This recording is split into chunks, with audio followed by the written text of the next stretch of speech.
All right, so it's all over now. We can all take a breather, right? So first of all, what everyone think? I mean, this is something really different here. I mean, interesting experience? These were really fun to play with, very different than another kind of. Yes, very much so. So with that, actually, I kind of want to start this out asking, what the different teams and stuff, since this is very different from the usual type of, just like programming a game, like on, the computer or whatever. I mean, what were your design choices? Like, how did you even begin to approach developing and, designing a game for these type of devices? So actually, I'm really curious just to start out with the guys with like the 11 cube and all craziness. Like, how did you guys start designing your cube? We started by just trying to brainstorm concepts. None of us came in with this hard, solid concept. So we were trying to started by just scattering around and sharing ideas and thoughts. We were actually originally planning on messing with some kind of tag game, which you just so that you could tag the cubes you're holding. It's drawn with the sensor range into the base unit or something called that. We thought about that. We scrapped that because it lacked meaningful interaction with what you could do with the devices since they're shut outside of the act. They're you can actually do anything. We started developing ideas based off of this idea of, like, say, throwing the cubes down and rolling some dice kind of thing. It kind of turned into like the idea of like holding the cube you're holding represents like holding a hand to play a card game kind of thing. We actually number smash ended up slightly different since originally I had the idea you to have like a deck of like 3 cards in your hand. You tilt the card tilt the device to scroll through them to match up on the table. Technical limitations under that, I think they ended up actually doing it rather well. So it turned out pretty easily in the end to kind of just like really figure out all the different, because you guys were basically utilizing almost everything, right? I mean, the pieces coming in when they collide together next to each other, the shaking, just everything. I mean, how did you guys overcome being overwhelmed with all that? So kind of the first step we took was we pretty much tried to get the gaming logic to work before we approached graphics or anything like that. I mean, we had our artists just go crazy and start drawing a bunch of stuff. While that was going on, we started with just the game logic and started using the sensors app and just using text code and just kind of modifying that and seeing how things work. That way it was more like prototype mode, so we can completely scrap it and redo it and not lose too much work. Interesting. So probably by like hour 4 we had the game figured out. We could play with 5 cubes or something like that. So then it was all about learning the graphics part of it. So speaking of the examples, like where were you guys going the most to? Were you guys going to the actual documentation? Were you just exploring all the examples themselves? Did they help you a lot to jumpstart everything, or how did you Mostly looking at the samples, really. There was plenty of code out, so you can check out one, see how it does one particular feature, and kind of copy that over. Kind of go from there. With a limited amount of time, we're just trying to get something quick in the sample set. Definitely. So Devin, what's your guys' team? I know you kind of went through some interesting things that happened with you. What was your guys' approach for designing it? What's your game? So I know you guys had a big whiteboard and you were designing tons of stuff. We guys came in with a lot of potential ideas and ended up kind of using one of them, but ours was kind of scaled for having 4 programmers. Realistically, obviously we would know we would have been down to 2, then we probably would have scaled down the idea, or we should have scaled it down earlier. But it was dividing it up that way actually worked pretty good as far as having just me write graphics library, so that way there was easy functions for the rest of the game logic to call, because just trying to figure out the graphics alone takes a long time because there's so many quirks to it. So just trying to design something where you're not having to do a lot of really complex graphical stuff became part of the big part of the design, because you don't know how to do half the graphic stuff, so you better factor that into your design. Yeah. So from the technical aspect, I know a lot of you guys are somewhat familiar with C++ already, but were you guys coming in as experts, or was this really all new to you, all of you guys, or what was your approaches for kind of just reaching in and figuring out the stuff on the technical side? What were the issues you ran into? Anybody? Oh, there's got to be some issues, people. Come on. It's hella hard. If you're not used to doing a lot of C++, or even just coming from something like Java, it's still just so much just quirks to it that you don't expect. And having to copy and paste from examples doesn't always cut it because there's not the breadth of examples that I needed a lot of the times to cover all the basics. It would be nice if there was a source code maybe some of the full games. Because there's just like a lot of, so many quirks to the hardware that you had to pay attention to that you couldn't ever just like do something that you thought would be easy without having to consider like 5 other factors. So it came down to a point where it's like, oh, how can I abstract out as much as possible so I'm not just digging around with tons and tons of pointers and weird stuff, like just to do simple stuff. So was that the same type of experience everyone else had on the other teams, or? I don't know, it was pretty satisfying to get some pretty simple things to get on there. Once we got simple things on there, then we just kind of kept on building off of them. That's what I found was the easiest and most non-stressful way to do it. And then, ask certain key questions, max out that a lot. And there's definitely some quirks and stuff about it. So figuring out those quirks and then working around them was pretty, just had to figure it out. But it was cool, it was the coolest thing, just getting like simple stuff on there.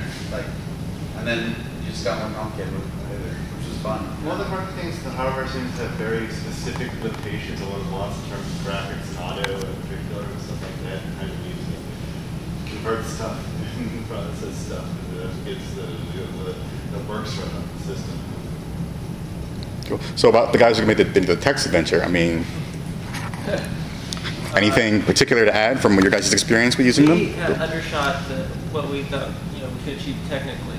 I didn't really think I should be doing any C++. Since I've gone usually work with much higher languages, scripting languages and stuff like that.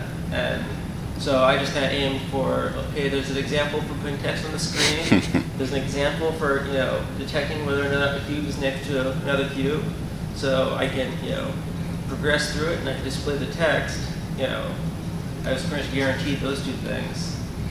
And chose something that, the worst case scenario, if I had no one else, I could turn into a Mad Lib type of scenario where they choose, a word to fill in the blanks and have almost no plot involved just to get that. That's true. Cool. I mean, did anyone have any other issues you guys ran into or things you want to share from your experiences building with them, or? Well, understanding the masking. Yeah. So writing to the video buffers and understanding how to do masking was kind of the aha thing for me, whereby you select the video buffer and then you mask out a certain area of it, and then placing the correct vector to draw your images to that masked area was just something I had to figure out. But once I did figure it out, it made a lot of sense. And so there's these different video modes, and utilizing the different video modes so that you can have a background layer and foreground layer.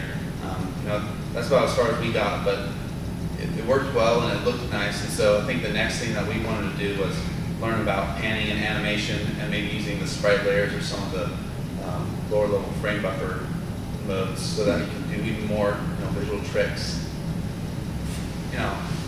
Getting the sensors and getting the event callbacks for those things was actually pretty easy because of the samples that existed.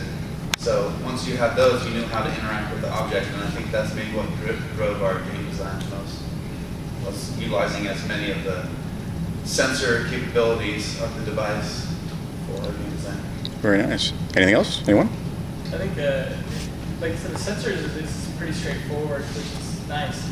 It's just the graphics need a lot more examples, I think, on different ways to use the graphics and how to use the video, different modes and how to combine them and stuff like that. Because trying to go through the documentation on it is so much technical information, so much jumping around that it can be hard to kind of get a handle on it first, and there's not a lot to copy and paste from in the examples because they usually just focus on one tiny specific thing in each of them, and some of them aren't even really done all that well at all. Like a lot of the BG0 tile stuff that I was doing, there wasn't any of that in any of the examples. So I had to figure out how to just manipulate a tile. Stuff like that. Just more examples would have made it a lot faster to get started. Would you have wanted a step-by-step kind of tutorial kind of thing? I don't think I needed a tutorial. Just more example code that I could look at and go, okay, this is how that works for that mode, or this trick for that. But then it sounded like there was just so many tricks a lot of the times that to getting the video mode to do what you want, if you don't want to do anything more than just simple draw something to the screen.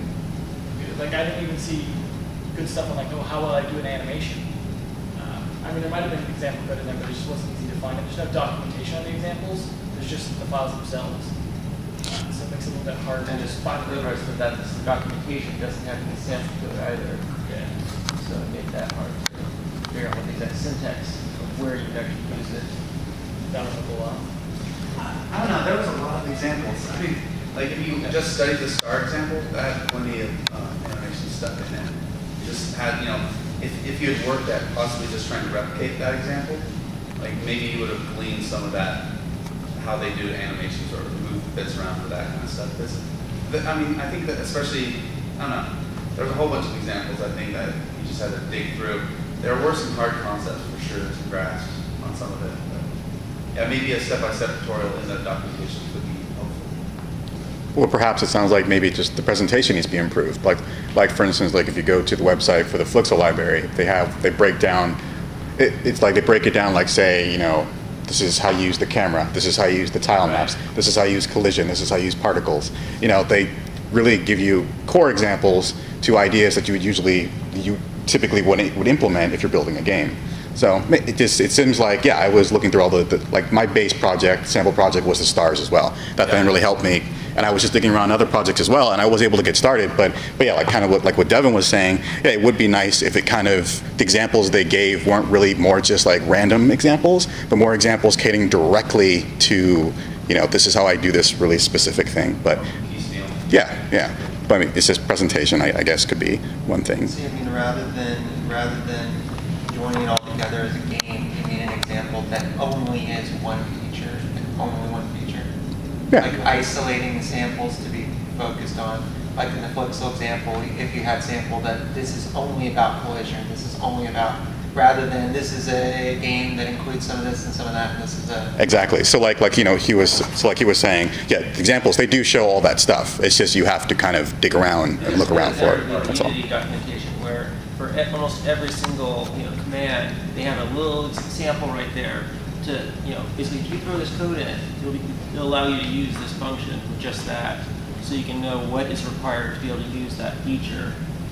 For instance, like with the audio, it's like, okay, here's the command to play audio.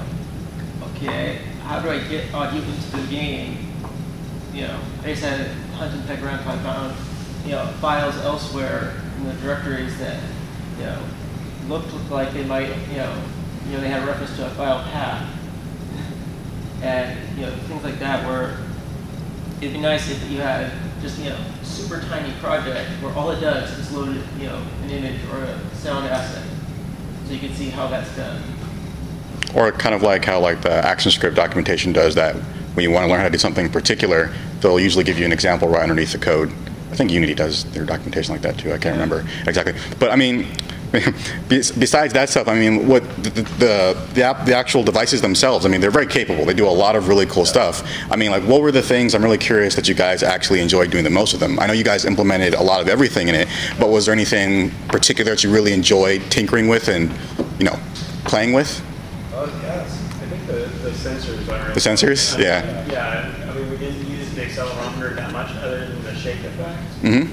But it might have been kind of cool, especially like taking a card from like 3 different cards in your hand. Like just kind of tilting that, like working with that would have been a little bit more. Okay, just kind of random stuff. The neighboring thing, it knows which side you connect it to, right? Yeah. We could have just used that to determine which cards to use. So Yeah. That's a good idea. Come up with things that are funny. It was crazy how easy it was to add more cubes. I mean, it was just like, Yeah, I agree. think it's kind of our game design allowed for that. And so we do one code change and be like, oh, it worked. Pretty cool. No, I So did. I think we were just lucky with how we structured everything. Clean code always helps. Yeah, I mean, I definitely agree. I think the events, the way they were set up, made it really, really simple to just connect and do stuff. That was awesome. I like that a lot. I think the sensors that it has available allow for, a lot of stuff could be done on, just a larger screen, larger touch screen. Kind of like very much like the simulator.